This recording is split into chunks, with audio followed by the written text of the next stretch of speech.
Pukul 6 waktu Indonesia Barat. Radio Republik Indonesia Palembang dengan Warta Berita.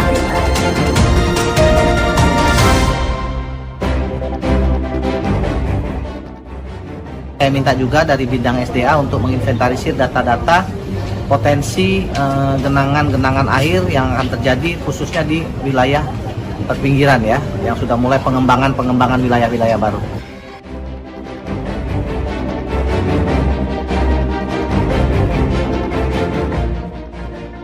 Ini merupakan perhatian bagi kita untuk saudara-saudara kita kaum disabel. Pemprov, Kementerian Sosial memberikan perhatian khusus baik untuk mereka berusaha, permodalan, keterampilan, juga peralatan, juga penyangga untuk memudahkan gerak anti korupsi.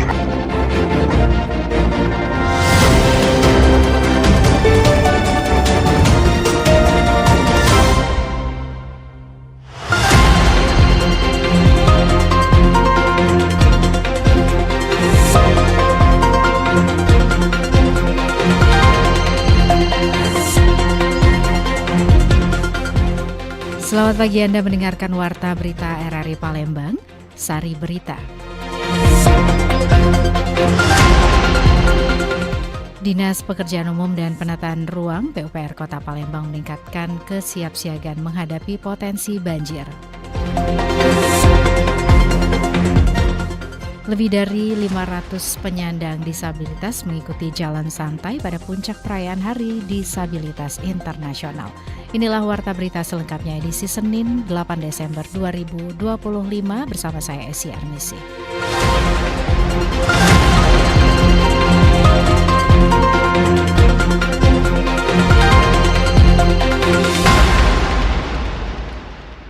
Pendengar, Dinas Pekerjaan Umum dan Penataan Ruang PUPR Kota Palembang meningkatkan kesiapsiagaan menghadapi potensi banjir dengan menurunkan tim gerak cepat di seluruh titik rawan.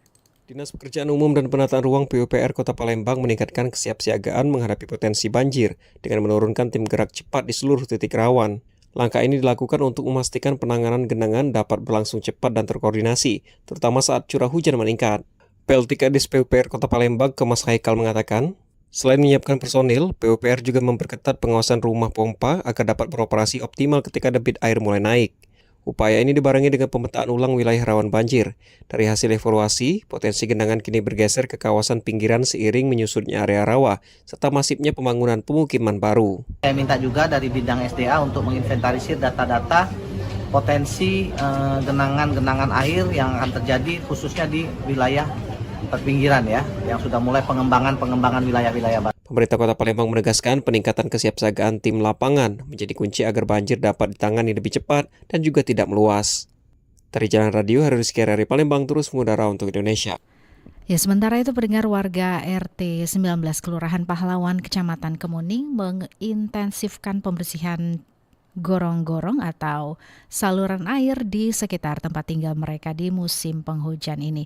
Dikatakan salah seorang warga, Nurdiana, setiap hari warga memastikan saluran air bersih dari sampah karena hujan yang turun hampir setiap hari. Nurdiana merinci wilayah tempat tinggalnya yang rentan tergenang air akibat saluran air yang tidak berjalan dengan baik. Menurutnya, hujan dengan intensitas rendah dan durasi pendek ini menyebabkan genangan air yang sulit mengalir.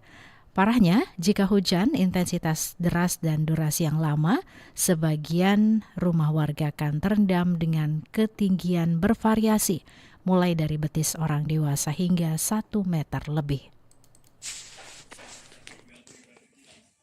Kalau musim hujan, kami sering bersihkan sendiri gorong-gorong. Kami ajak tetangga-tangga sebelah untuk membersihkan gorong-gorong, parit-parit yang kecil itu. Kalau tidak dibersihkan, ini masuk sampah, apalagi waktu banjir ini, sampah ikut juga banjir. Jadi masuk ke gorong-gorong. Jadi terpaksa kami masyarakat ini sekitar membersihkan gorong-gorong itu. Karena itu Nurjana meminta kawasan RT lain sekitar RT 19 juga turut menjaga saluran air bersih dan bebas sampah agar saat air hujan turun dapat mengalir tanpa hambatan sehingga tidak menyebabkan banjir. Pendengar, berikut kita dengarkan ragam komentar masyarakat Palembang siaga penuh hadapi banjir.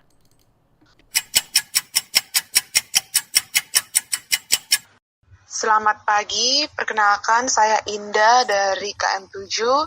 Palembang menetapkan siaga penuh menghadapi ancaman banjir. Wali Kota Palembang menginstruksikan Dinas Sosial Sumatera Selatan untuk meningkatkan kesiapsiagaan, mempercepat penyaluran bantuan bagi warga terdampak, serta memastikan seluruh fasilitas darurat berfungsi dengan optimal. Langkah ini diambil untuk meminimalkan resiko dan memastikan keselamatan masyarakat selama puncak musim hujan.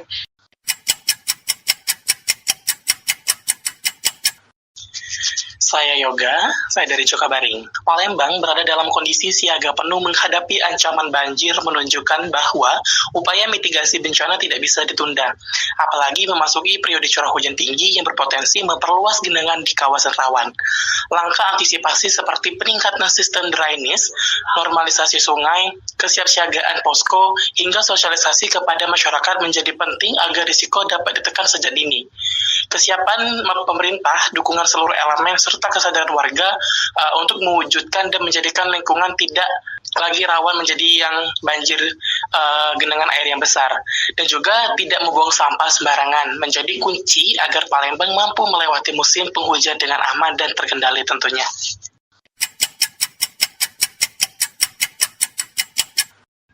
Saya Aza dari Lorong Rawajaya.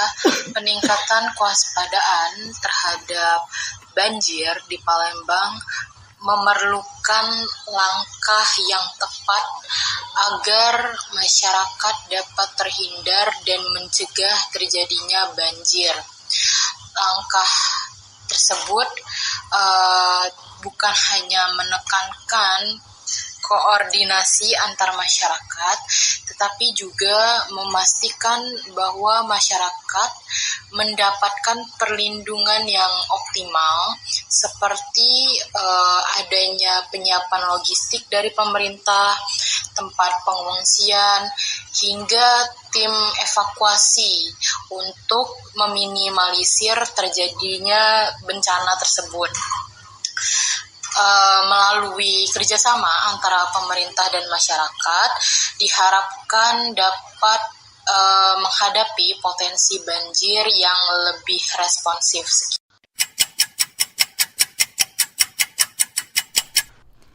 Ya, pendengar, untuk membahas lebih jauh terkait ancaman bencana hidrometeorologi di Sumatera Selatan khususnya banjir dan longsor pada musim hujan, berikut kita simak wawancara singkat Rian Apridani bersama Koordinator Bidang Observasi dan Informasi Stasiun Meteorologi Sultan Mahmud Badarudin.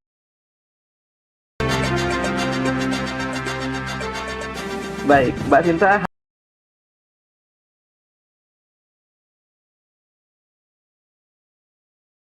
Perbincangan menyusul banyaknya kejadian bencana alam yang terjadi di beberapa wilayah di Sumatera Selatan.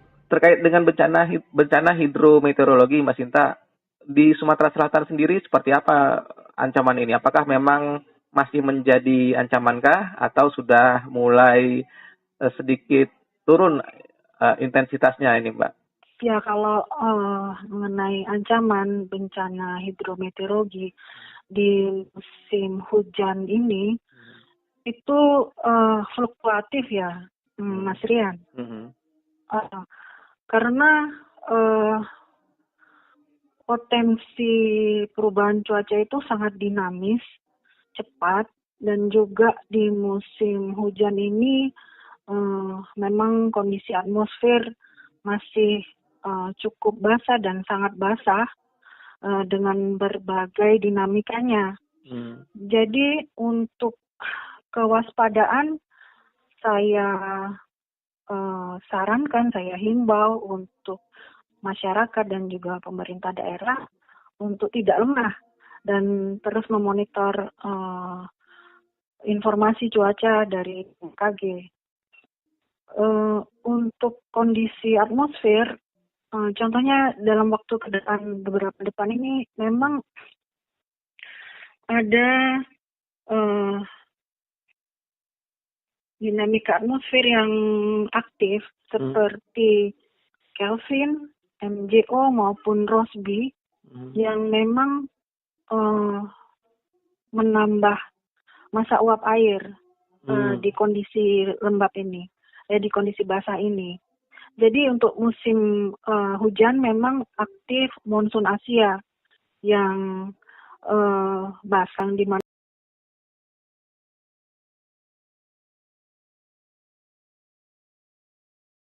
tambah lagi dinamika atmosfer yang seperti saya sebut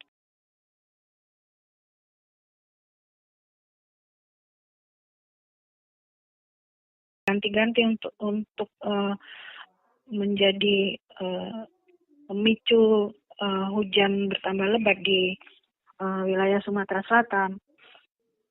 Jadi hal inilah yang perlu menjadi perhatian, bahwa kondisi cuaca hujan ini memang belum berkurang intensitasnya.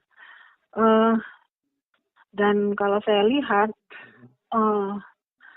karakteristik bencana hidrometeorologi di Sumsel ini, karena di wilayah kita ini banyak sungainya, jadi di hulu debit air meningkat itu akan berpengaruh ke hilirnya, sehingga bisa juga bukan hanya hulu yang banjir, nanti beberapa waktu setelah itu bagian hilir banjir mengenai wilayah-wilayah sepanjang aliran sungai yang rendah. Begitu Mas Rian. Artinya kita sekarang masih dalam masa puncak-puncaknya ini ya, Mbak Sinta ya? Kalau dibilang puncak hujan, kita perkirakan memang puncak hujan itu di periode sudah mulai terjadi di November, Desember. Memang Januari masih cuma mungkin sudah terjadi perubahan iklim ya, sehingga curah hujan itu dan juga juga daya dukung lingkungan sudah berkurang. Jadi walaupun tidak puncak hujan, begitu hujan dengan curah hujan yang tinggi terjadi juga bisa menimbulkan banjir, begitu Mas Rian. Maksud dari jumlah curah hujan dan puncak hujan itu. Baik, Mbak Sinta, terima kasih bincang-bincang singkat bersama RRI. Mudah-mudahan cuacanya tetap selalu bersahabat ya, Mbak Sinta ya, buat kita. Ya. Terima kasih, Mbak Sinta. Salam sehat. Assalamualaikum. Terima kasih, Mas. Waalaikumsalam.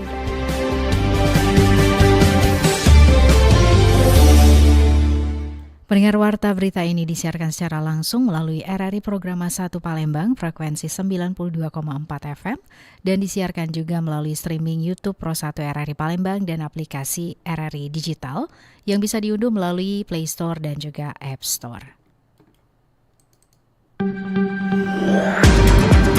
Anda masih bersama Warta Berita RRI Palembang.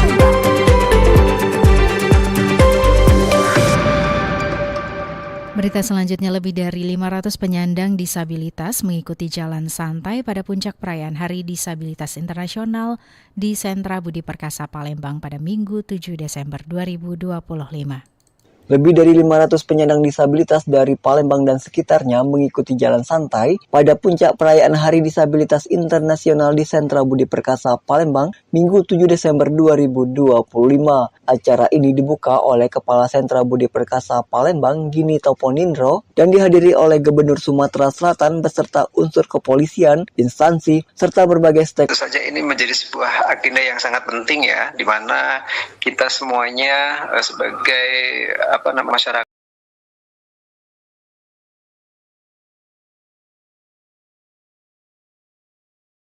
bisa berkarya dan berdaya setara, dan inilah kesempatan yang baik terus kemudian untuk bisa mensosialisasikan juga kepada masyarakat bahwa ada saudara-saudara kita yang memang membutuhkan aksesibilitas, membutuhkan penguatan-penguatan dalam rangka untuk memberdayakan saudara-saudara kita seperti itu.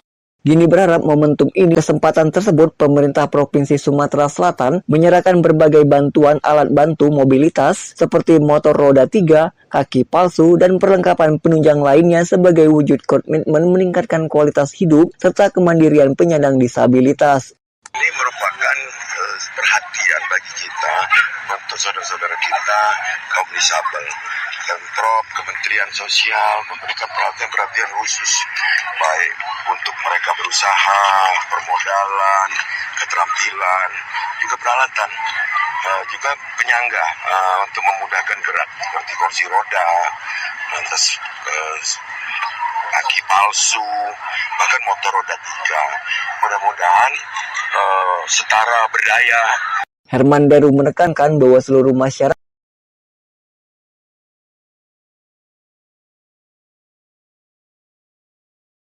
kesempatan kerja. Dari Palembang, Sumatera Selatan, Muhammad Irfan, Pro 1 RRI terus mengudara untuk Indonesia. Pendengar, PT Kereta Api Indonesia di Fre 3 Palembang mencatat bahwa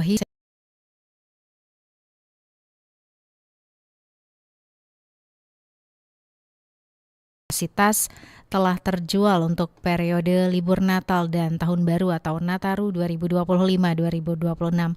Selama masa angkutan Nataru yang berlangsung dari 18 Desember 2025 hingga 4 Januari 2026, KAI di Fre 3 menyediakan 53.640 tempat duduk dengan rata-rata 2.980 tempat duduk per hari. Manajer Humas KAI di Fre 3 Palembang, Aida Suryanti, menjelaskan bahwa kereta yang beroperasi mencakup kereta api Bukit Serelo, kereta api ekspres Raja Basa, dan kereta api Sindang Marga dengan tanggal keberangkatan terfavorit sementara pada 24 dan juga 28 Desember 2025. Bahkan tiket kereta api ekonomi Bukit Serelo dan kereta api ekspres Raja Basa sudah habis terjual hingga 31 Desember 2025. Selain itu, kereta api Raja Basa menambah 3 rangkaian kereta dengan total 15.264 tempat duduk, di mana 13.792 diantaranya telah terjual. Melihat tren peningkatan permintaan perjalanan pada musim libur Nataru, KAI di Fre 3 melakukan penambahan 3 rangkaian kereta api Raja Basa relasi Kertapati Tanjung Karang sebagai langkah antisipatif untuk memastikan masyarakat tetap mendapatkan akses layanan transportasi yang aman dan nyaman. Pendengar, Aida menjelaskan bahwa pembelian tiket libur Nataru telah dibuka sejak 45 hari sebelum keberangkatan, yaitu mulai 3 November 2025 agar masyarakat dapat merencanakan perjalanan dengan lebih baik. Ia mengingatkan calon penumpang untuk teliti saat memesan tiket, khususnya dalam mengisi tanggal keberangkatan, relasi tujuan serta data diri seperti nama dan NIK yang harus sesuai dengan identitas resmi. Ya, pendengar, ke berita terakhir, guna mencegah terjadinya kasus DBD, Puskesmas 11 Ilir mengerahkan kader juru pemantik jentik atau jumantik setiap bulannya di 3 kelurahan. Kasus demam berdarah denggi DBD masih menjadi perhatian serius di Palembang. Puskesmas 11 Ilir rutin mengerahkan kader juru pemantau jentik jumantik setiap bulan untuk mencegah penyebaran DBD di wilayah Kelurahan 9 Ilir, 10 Ilir, dan 11 Ilir. Penanggung jawab kesehatan lingkungan Kesling Puskesmas 11 Ilir, Feli, menyebut tim jumantik fokus memeriksa jentik nyamuk Aedes aegypti. Setiap ditemukan kasus, tim langsung melakukan penyelidikan epidemiologi (PE). Langkah ini dilakukan untuk memastikan tidak ada penyebaran lanjutan dalam radius 10 meter dari lokasi kasus. Kasus itu juga tidak tinggi ya, paling juga 2 bulan siko, kadang 3 bulan siko. Kalau udah musim hujan ini mungkin baru siko, 2. Nah, untuk kasus kita laporannya dari warga, RT, atau dari dinas, yang dari rumah sakit. Karena dari rumah sakit pas lapor ke dinas, lapor ke kita, itu namanya kita PE, penyelidikan epidemiologi. Untuk itu kunjungi rumahnya, untuk itu stop supaya tidak terjadi penularan. Selain itu, Feli mengimbau masyarakat agar aktif menjaga kebersihan rumah dan lingkungan. Ia menekankan pentingnya menerapkan 3M+, menguras, menutup tempat air, serta mengubur dan mendaur ulang barang bekas. Langkah preventif ini dinilai efektif menekan lonjakan kasus saat musim hujan. Puskesmas juga terus memperkuat kolaborasi dengan RT dan tokoh masyarakat untuk memantau wilayah rawan DBD. Divya Oktavani melaporkan.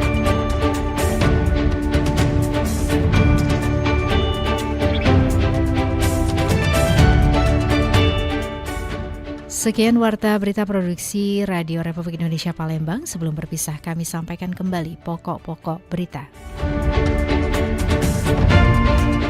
Dinas Pekerjaan Umum dan Penataan Ruang PUPR Kota Palembang meningkatkan kesiapsiagaan menghadapi potensi banjir. Lebih dari 500 penyandang disabilitas mengikuti jalan santai pada puncak perayaan Hari Disabilitas Internasional. Informasi lainnya dapat Anda akses melalui website kami, rri.co.id. Kami juga membuka ruang aspirasi bagi Anda untuk menyampaikan peristiwa yang berada di sekitar Anda melalui line WhatsApp di 0821799090. Mewakili kerabat kerja yang bertugas, saya Esi Armisi, undur diri, sampai jumpa. Demikian Warta Berita Radio Republik Indonesia Palembang.